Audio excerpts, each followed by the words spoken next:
नमस्ते दोस्तों, आपका स्वागत है इस यूट्यूब चैनल जिसका नाम है संजय स्टडी। तो आज मैं आपको बाल विकास की एक क्लास के एमसी क्वेश्चन सोल्व करवाऊँगा, जिसमें लगभग 30 क्वेश्चन है। और ये क्वेश्चन बहुत ही इम्पोर्टेंट भी है, क्योंकि ये क्वेश्चंस मैंने ओल्ड एग्ज़ाम्स में जो आए वहाँ से पुटअप किए हैं, और कुछ क्वेश्चन इसमें मैंने बनाए भी हैं। तो अगर कुछ क्वेश्चन आपको देखे देखे से लगे कि यार क्वेश्चन के मैंने और देखा भी था, तो टेंशन की कोई बात नहीं। मैंने ओल्ड क्वेश्चन उठाए। इसका मेरा सिर्फ एक उद्देश्य है कि मैं उनके जो चार ऑप्शंस है, उन चार ऑप्शन की जानकारी आप तक पहुंचाऊं, तो उससे आपका एक क्वेश्चन ही नहीं, उससे आपके चार क्वेश्चन सोल्व होंगे। तो यहाँ पर मैंने कुछ क्वेश्चंस तैयार किए हैं, तो उनको सोल्व करते हैं। देखिए, पहला क्वेश्चन है कि निम्न में से असत्य कथन है। तो क्वेश्चंस ठीक से पढ़ें, क्योंकि बहुत सी बार ऐसा भी होता है कि अपन सत्य असत्य के चक्कर में ही क्वेश्चन को गलत कर देते हैं। तो जैसे ये क्वेश्चन पूछते हैं कि सत्य असत्य है नहीं है, तो जिस तरह यहाँ पे पूछा है कि असत्य है, तो उसको तुरंत अंडरलाइन कर ले, ताकि आपके दिमाग में एक बात बैठ जाए कि असत्य इसमें कथन ढूंढना है। ऑप्शंस देखते हैं। अभिवृद्धि रचनात्मक परिवर्तन है। अभिवृद्धि एकीकृत होती है, विकास की प्रक्रिया का एक भाग है। ये विकास वर्तुलाकार होता है, विकास को केवल अनुभव किया जा सकता है। तो जैसे आपने अभिवृद्धि और विकास का जो चैप्टर पढ़ा होगा, उसमें आपने पढ़े होंगे कि जो अभिवृद्धि होती है वो रचनात्मक होती है। मतलब इसका ये है कि जो अभिवृद्धि होती है वो क्रिएटिव होती है, उसमें चीज़ें बनती है। जैसे कि अगर कोई बच्चा 5 किलो से बढ़कर 6 किलो हुआ, तो पहले 5 किलो था, तो 5 से बढ़कर 6 हुआ, तो उसमें कुछ ना कुछ ऐड हुआ, उसमें कुछ रचना हुई, तभी तो 5 से बढ़कर 6 हुआ। तो ये जो वृद्धि होती है, ये होती है रचनात्मक, न कि विनाशात्मक। तो ये कथन तो इसका सत्य है। अब वृद्धि एकीकृत होती है एवं विकास की प्रक्रिया का ये एक भाग है। विकास वर्तुलाकार होता है, विकास को केवल अनुभव किया जा सकता है। अब जैसे कि चौथा ऑप्शन देखें, तो विकास को केवल अनुभव किया जा सकता है। ये कथन एकदम सत्य है दोस्तों, क्योंकि जो विकास होता है ये आंतरिक होता है, इसको आप देख नहीं सकते हो। इसको प्रत्यक्ष रूप से आप देख नहीं सकते हो कि किस बालक का विकास कितना हुआ है, उसने कितना सीखा है, उसको कितना याद है, उसका मस्तिष्क में कितने शब्द हैं, कितने क्या है। उस चीज़ को आप प्रत्यक्ष रूप से देख सकते हो, उसको केवल अनुभव कर सकते हो। उसके बोलने के तरीके से, उसके चलने के तरीके से, उसका विकास आप देख सकते हो, सॉरी अनुभव कर सकते हो। इसको केवल अनुभव किया जा सकता है। तो ये ऑप्शन गलत है, क्योंकि ये ऑप्शन राइट है। अब विकास वर्तुलाकार होता है। जी हाँ दोस्तों, विकास वर्तुलाकार होता है। और जो अभिवृद्धि होती है वो रेखीय होती है, वो एक ही क्रम में होती है कि बच्चा पहले बड़ा होगा, बड़ा होगा, बड़ा होगा और बड़ा होता जाएगा। ऐसा नहीं होगा कि बच्चा एक बार बड़ा हो गया फिर छोटा हो जाएगा। हाँ, उसकी जो गति है वो धीमी हो जाएगी, और एक टाइम पर आकर वो गति रुक भी जाएगी। तो विकास जो होता है वो वर्तुलाकार होता है। वर्तुलाकार होता है, इसका मतलब ये है कि विकास अपने साथ अपने बहुत सारे पक्षों को साथ में लेकर चलता है। कुछ इस तरह से कि विकास, जैसे कि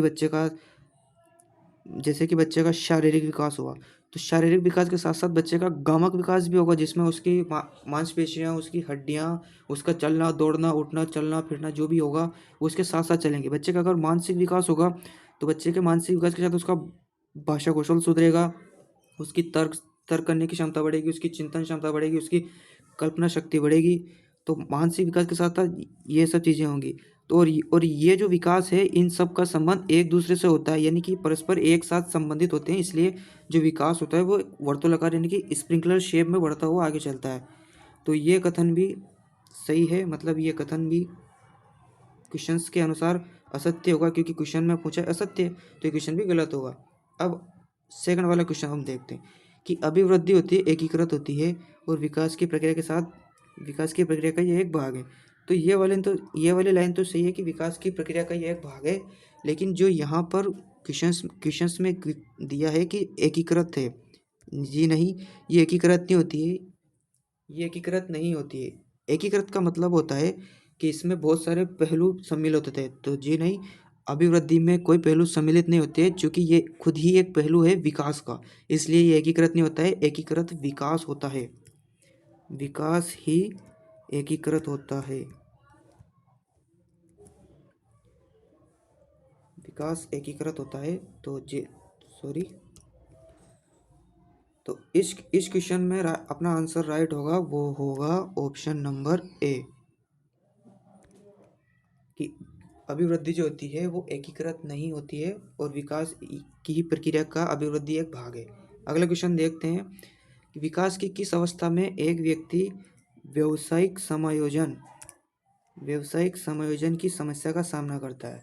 तो ऑप्शन है वृद्धावस्था, किशोरावस्था, बाल्यावस्था, शिशु अवस्था या शैशव अवस्था।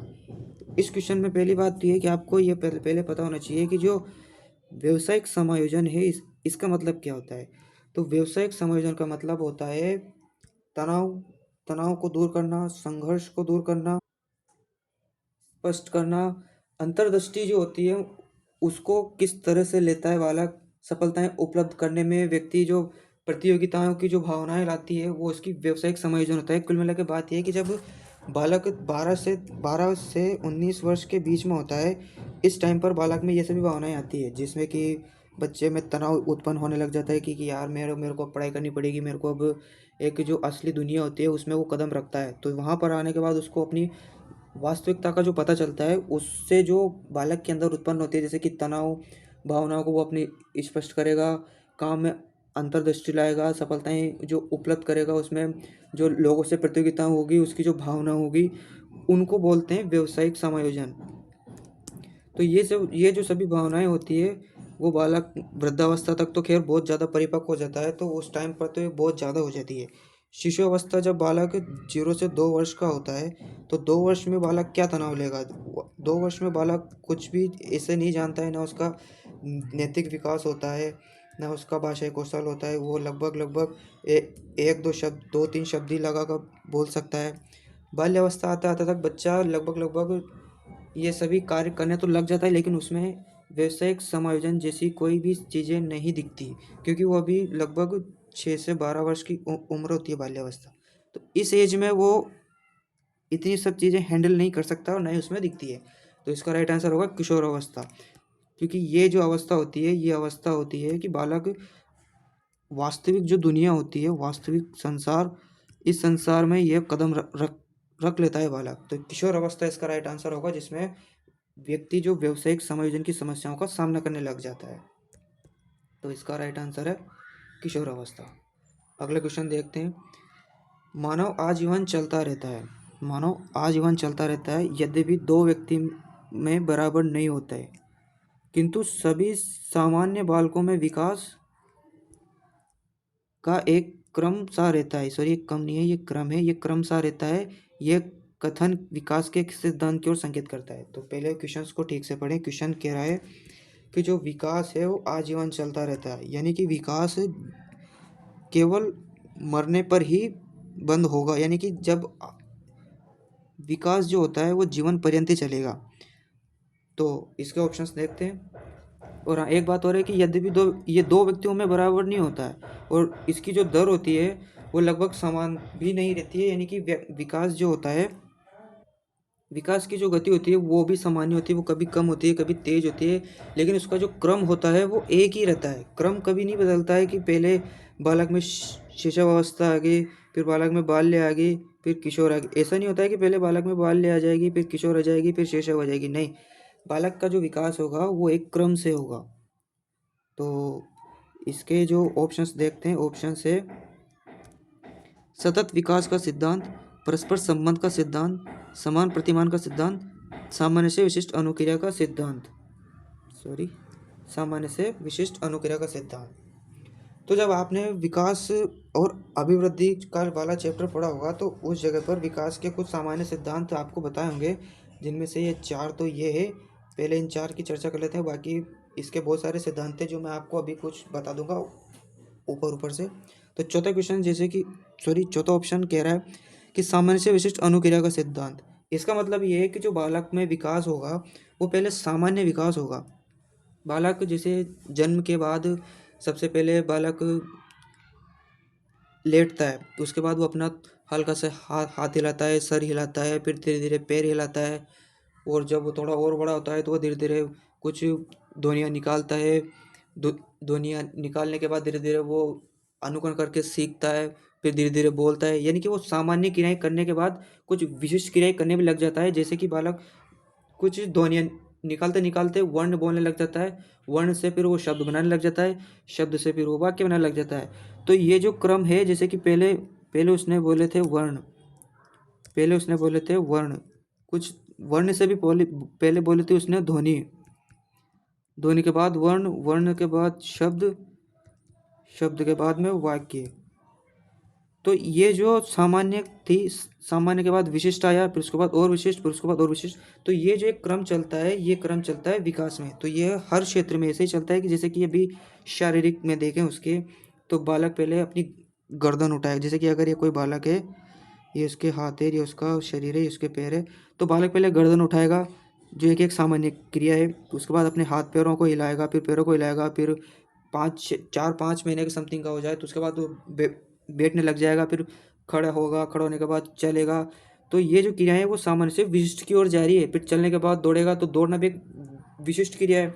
तो ये जो सिद्धांत है ये कहता है कि बालक में जो विकास होगा वो विकास सामान्य होगा पहले, और फिर बाद में विशिष्ट होगा। लेकिन क्वेश्चन में पूछा है कि जो विकास है वो आजीवन चलेगा। तो ये जो सिद्धांत है वो बना के देखते हैं। अगला सिद्धांत कह रहा है कि समान प्रतिरूप का सिद्धांत। इस सिद्धांत का मतलब है कि जो समान जीव है, जैसे कि मनुष्य, तो मनुष्य में समान प्रतिमान का ही रूप आगे बढ़ेगा, जैसे कि मनुष्य के मनुष्य ही जन्म लेगा। यह है समान प्रतिमान का सिद्धांत। जैसे कि कोई कुत्ता है, कोई गाय है, तो कुत्ते के जो आगे संतान होगी वो कुत्ता ही होगी, ना कि बिल्ली होगी, और गाय के जो होगा वो गाय होगी, ना कि बैल हो, सॉरी भैंस होगी। तो ये जो सिद्धांत है ये कहता है समान प्रतिरूप का सिद्धांत। अगला ऑप्शन है परस्पर संबंध का सिद्धांत। जैसे मैंने आपको पहले बताया था कि जो विकास होता है वो एक वर्तुलाकार क्रम में चलता है, और जब ये विकास हर विकास साथ साथ चलता है, इन सब का संबंध एक दूसरे से होता है। इस सिद्धांत को बोलते हैं परस्पर संबंध का सिद्धांत। जैसे कि सामाजिक विकास का जो सामाजिक विकास होगा बालक में, उसी के साथ साथ बच्चे का नैतिक विकास भी होगा, क्योंकि जो नैतिक विकास के अंतर्गत जो भी कार्य आते हैं, जैसे कि बड़ों से कैसे बोलना है, उनका आदर कैसे करना है, कौन सी बात माननी है, कौन सी बात नहीं माननी है, ये जो बातें हैं वो बच्चा समाज में रह कर ही सीखता है। तो जो वो संबंध, उन दोनों विकास के अंदर ये संबंध होता है। तो विकास में जो विकास होते हैं उनका संबंध एक दूसरे से होता है। अगला ऑप्शन है सतत विकास का संबंध। ये जो इसका राइट आंसर होगा, क्योंकि ये जो है सतत, इसका मतलब होता है लगातार, लगातार जीवन पर्यंत, सॉरी लगातार जीवन पर्यंत। इसको अगर इंग्लिश में देता, अगर ऑप्शंस इसके इंग्लिश में भी होते तो आप बहुत सारे लोग इसको कर भी देते, क्योंकि जो सतत विकास का सिद्धांत है इसको इंग्लिश में बोलते हैं कॉन्टिन्यूअस डेवलपमेंट थ्योरी, यानी कि लगातार जो विकास होगा वो आजीवन चलेगा। तो क्वेश्चंस में भी यही पूछा था कि जो आजीवन चलता रहता है वो कौन सा विकास इससे संबंधित है। तो इसका जो राइट आंसर होगा वो होगा सतत विकास का सिद्धांत, यानी कि विकास जो होगा वो आजीवन चलेगा। आखिरी सांस तक अगर इंसान मर रहा है तो तब तक भी उसके दिमाग में कुछ ना कुछ चीज़ें हैं जो वो सीखता रहता है। तो जो विकास है वो होगा लगातार चलेगा। सतत विकास का सिद्धांत इसका राइट आंसर होगा। अगला क्वेश्चन देखते हैं। जीन पियाजे के अनुसार संज्ञानात्मक विकास की अंतिम अवस्था कौन सी है।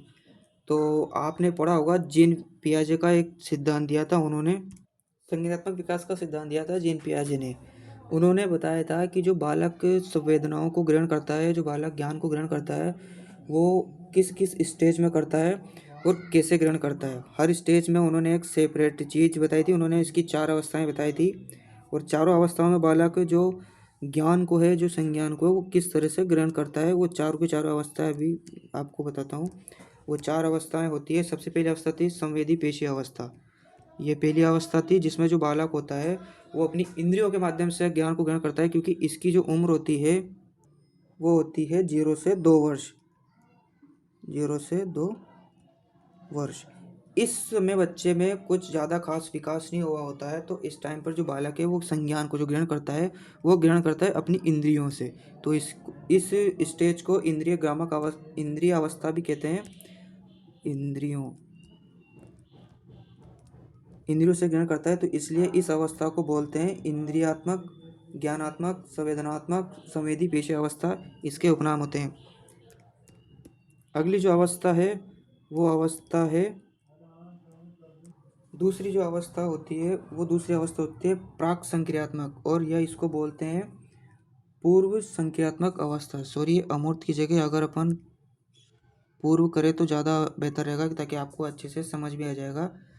ये होती है पूर्व संक्रियात्मक अवस्था। इस अवस्था में बालक की उम्र होती है 6 से नहीं, इस अवस्था में बालक की जो उम्र होती है वो होती है 2 से 7 वर्ष। 0 से 2 यहाँ पे होती है, 2 से 7 वर्ष यहाँ होती है। इस उम्र में जो बालक होता है वो जो सीखता है वो सीखता है अनुकरण करके द्वारा, यानी कि बच्चा, इसे खिलौने की अवस्था भी बोलते हैं, जैसे कि बाल्यावस्था हो, इसके अंतर्गत आती है। तो इसमें जो बालक होता है वो अनुकरण करके सीखता है, अनुकरण करके सीखता है, यानी कि जो बड़े करेंगे वो खुद करेगा और उसी तरह वो सीखेगा। जिसमें बालक गिनती गिनना सीखता है, अक्षर लिखना सीखता है, वस्तुओं का क्रम रखना सीखता है, और इसमें जो चिंतन करने की योग्यता का विकास लगभग होने लग जाता है या हो जाता है। लेकिन जो तर्क वितर्क करने की योग्यता होती है, तर्क वितर्क की, वो योग्यता इसमें अभी तक विकसित नहीं होती है, इसलिए अतार्किक चिंतन की अवस्था भी इसे कहते हैं। अतार्किक चिंतन की अवस्था भी इसे कहते हैं। यानी कि इस अवस्था में अगर कुछ इंपॉर्टेंट लिखने का होगा तो ये होगा, एक तो अनुकरण द्वारा सीखता है, अनुकरण के बाद में ये एक अतार्किक चिंतन है। और अतार्किक चिंतन इसलिए है क्योंकि इसमें तर्क वितर्क करने की योग्यता नहीं होती, इसमें चिंतन करने की योग्यता हो जाती है लेकिन तर्क वितर्क नहीं कर सकता। और इसमें और देखा जाए तो निर्जीव वस्तुओं में भी वो सजीव ढूंढता है, जैसे कि अहमवाद, जीववाद, और इसमें एक और पाया जाता है, और इसमें जो बालक होते हैं उसमें एक लक्षण पाया जाता है अनुत्क्रमणीयता का। यानी कि जैसे बालक को पता होता है कि 8 + 8 = 16 होते हैं, लेकिन अब उसको ऐसे बोल दिया जाए कि 8 × 2 = 16 के हुए, तो वो उसको समझ ही नहीं आएगा कि 8 × 2 = 16 कैसे हुए। अब उसको अगर ऐसे ही बोला जाए कि 8 + 8 = 16 हुए, लेकिन 8 - 8 = 0 कैसे हुए, तो अनुत्क्रमणियता पाई जाती है। यानी कि उसमें चीज़ें समान, मतलब वो चीज़ें रिवर्स करके नहीं समझ सकता है। तो ये होती है अनुत्क्रमणियता। और इस अवस्था में बालक की आयु होती है 2 से 7 वर्ष। तीसरी जो अवस्था होती है वो होती है मूर्त संक्रियात्मक अवस्था। इस अवस्था में जो बालक की उम्र है वो होती है 7 वर्ष से लेके 12 वर्ष तक। यानी कि बालक जो होता है वो बाल्यावस्था से निकलकर किशोर में प्रवेश करने लग जाता है, जिस अवस्था में बच्चे, जो बालक होता है वो चिंतन केवल प्रत्यक्ष वस्तुओं को देखकर ही कर पाता है। ओनली जो वस्तु उसके सामने है, जो उसके आंखों के सामने रखी हुई है, उसको देखकर ही वो चिंतन करेगा। इसलिए इसको बोलते हैं मूर्त चिंतन, क्योंकि मूर्त का मतलब होता है प्रत्यक्ष, जो अपनी आंखों के सामने हो। और इस अवस्था की और विशेषता ये भी है कि इसमें बालक जो होता है वो दो वस्तुओं के बीच में तुलना करना सीख जाता है। पसंद नापसंद के आधार पर सही गलत का जो निर्णय करने योग्य हो जाता है, क्योंकि सही गलत सिर्फ पसंद नापसंद के आधार पर ही कर सकता है, लेकिन उसमें नैतिकता इतनी ज़्यादा नहीं आती है कि वो सही को सही और गलत को गलत कर सके। लेकिन उसको जो पसंद है उसको वो सही करेगा, और जो पसंद नहीं है उसको गलत करेगा। और बालक बालिकाओं में इसमें एक विशेषता और देती है कि वो दिन दिनांक वर्ष महीने गणना समय देखना वगैरह जो भी आम चीज़ें होती है वो इसमें करने लग जाते हैं। और इसमें बालकों का जो भाषा विकास है वो लगभग पूर्ण हो जाता है और संप्रेषण योग्यता का विकास हो जाता है। तीसरी जो अवस्था, सॉरी चौथी जो अंतिम अवस्था आती है वो आती है उत्तर संक्रियात्मक अवस्था, या इसको औपचारिक संक्रियात्मक अवस्था भी बोलते हैं, जिसकी उम्र होती है 12 से ऊपर, यानी 12 वर्ष के बाद से हो जाती है। तो इस अवस्था में बालक लगभग किशोरावस्था में प्रवेश कर जाता है, जिससे उसमें मूर्त और अमूर्त, मूर्त प्लस अमूर्त दोनों तरह के चिंतन वो करने योग्य हो जाता है। मूर्त अमूर्त चिंतन दोनों करने योग्य होता है, और जो वातावरण से उत्पन्न होने वाली समस्या होती है उनको वो समाधान करने योग्य स्वयं हो जाता है। यानी कि वो किसी और के बिना भी अपनी समस्याओं का समाधान करने योग्य हो जाता है, क्योंकि उसकी उम्र लगभग 12+ है, यानी कि वो एक टीन एज में प्रवेश कर चुका है। तो ये जो अवस्था होती है ये इसकी सबसे अंतिम अवस्था है, यानी कि इसका उत्तर होगा उत्तर संक्रियात्मक अवस्था। अगला क्वेश्चन देखेंगे। अगला क्वेश्चन है, मनोविश्लेषणात्मक सिद्धांत किसने प्रतिपादित किया था? तो ऑप्शन है Abraham Maslow, Sigmund Freud, Carl Rogers और जीन पियाजे। तो इसमें सबसे पहले देखते हैं, अब्राहम मैस्लो की बात करें तो इन्होंने अधिगम के क्षेत्र में अपना एक सिद्धांत दिया था जिसको बोलते हैं आवश्यकता आवश्यकता का पदानुक्रमित सिद्धांत, आवश्यकता का पदानुक्रमिक सिद्धांत।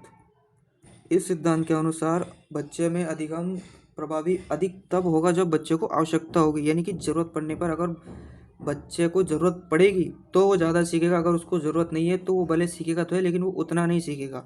तो ये सिद्धांत है, ये अधिगम वाले चैप्टर वाले का जब MCQ की क्लास में बनाऊंगा उस टाइम पर यहाँ से भी बहुत सारे क्वेश्चंस आएंगे। तो इन्होंने दिया था आवश्यकता पदानुक्रमित सिद्धांत। दूसरे वैज्ञानिक आते हैं सिगमंड फ्रायड, तो इन्होंने दिया था मनोविश्लेषणात्मक सिद्धांत जो कि यहाँ पर है। और इन्होंने बताया था कि मन जो होता है वो तीन स्तर में बटा होता है। एक तो होता है चेतन, एक होता है अर्धचेतन और होता है अचेतन। सिगमंड फ्रायड ने इन तीनों की तुलना है वो करी थी एक पानी में डूबे हुए बर्फ के टुकड़े के समान, जिसमें जो ऊपरी हिस्सा होता है वो होता है चेतन मन और जो हिस्सा नीचे डूबा होता है वो होता है अचेतन मन, और जो हिस्सा पानी के साथ कभी ऊपर जाता है कभी नीचे आता है ये वाला हिस्सा ये होता है अर्धचेतन। तो इन्होंने बताया था कि जो मस्तिष्क है, जो मन है, वो 3 भागों में बटा होता है। इसी के साथ इन्होंने कुछ व्यक्तित्व निर्माण के आधार भी बताए थे, जिसमें उन्होंने बताया था एक इड, एक ईगो, एक सुपर ईगो। जिसमें इन्होंने बताया था कि जो मन होता है और जो व्यक्तित्व होता है वो 3 तरह का होता है, इड, ईगो, सुपर ईगो। जिसमें जिसकी विशेषता अगर अपन देखें तो जो इड है इसमें जो होता है वो अचेतन मन से सक्रिय रहता है। इसका जो संबंध है वो अचेतन मन से होता है, जिसमें जो प्रत्येक कार्य की किसी अवस्था से प्रारंभ होगा।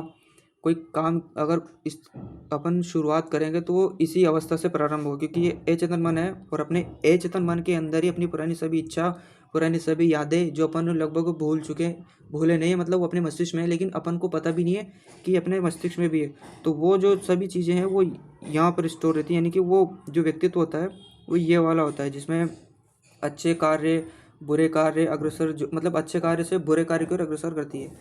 काम वासना का वश में निहित होता है, भोग विलासिता की होती है, पशु प्रवृत्ति पाई जाती है, निरंकुशवादी सिद्धांत भी इसे कहा जाता है। दूसरा होता है वो होता है ईगो, इसको बोलते हैं अहम या ईगो। इसका संबंध जो होता है वो होता है चेतन मन से। इसमें जो व्यक्तित्व होता है वो वास्तविकता का परिचायक होता है, यानी कि जो वास्तविक जिंदगी या वास्तविक दुनिया से जो सीधा संबंध रखता है वो रखता है ईगो।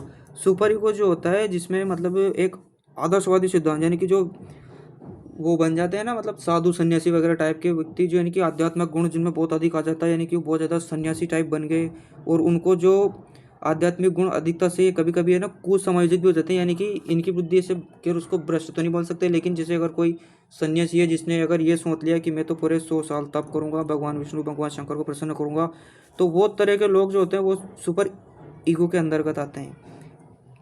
तो सिगमंड फ्रायड ने इसके बारे में बहुत सारी चर्चा भी करी थी, मैंने आपको ऊपर ऊपर से बताया है। आगे जो चैप्टर्स आएंगे जिनमें इनका जिक्र ज़रूर होगा। अगला ऑप्शन है, तो इसका राइट आंसर है ये है सिगमंड फ्रायड, जिन्होंने मनोविश्लेषणात्मक सिद्धांत का प्रतिपादन किया था। अगला ऑप्शन भी देख लेते हैं, जैसे कि कार्ल रोजर्स। तो इन्होंने एक सिद्धांत दिया था, इन्होंने दिया था अनुभवजन्य का। इन्होंने बताया था कि जो अधिगम है वो अगर अधिगम अनुभव करके सीखने पर अगर आधारित होगा, यानी कि किसी चीज़ का अगर अपन ने अनुभव ले लिया पहले, उस चीज़ को अपन दोबारा सीखेंगे तो उस चीज़ के प्रति अपने पास उसका पहले से अपने अनुभव है, तो वो चीज़ अपन को ज़्यादा याद होगी, इसलिए अधिगम अधिक होगा। तो इन्होंने जो सिद्धांत दिया था वो दिया था अनुभवजन्य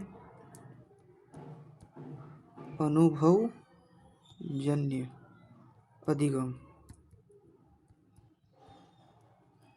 ठीक, अगला ऑप्शन भी देखते हैं। अगला ऑप्शन आता है जीन पियाजे। तो जीन पियाजे को अपन ने पहले भी चर्चा करती है। इन्होंने संज्ञानात्मक सिद्धांत भी दिया था, जिसमें बालक किस तरह से अपनी आयु के साथ साथ संज्ञान, ज्ञान, प्रतिमान जो भी वो ग्रहण करता है, तो वो दिया था जीन पियाजे ने। इसका राइट आंसर होगा सिगमंड फ्रायड। अगला क्वेश्चन देखते हैं, क्वेश्चन नंबर 6। क्वेश्चन नंबर 6 है डाउन सिंड्रोम का कारण है।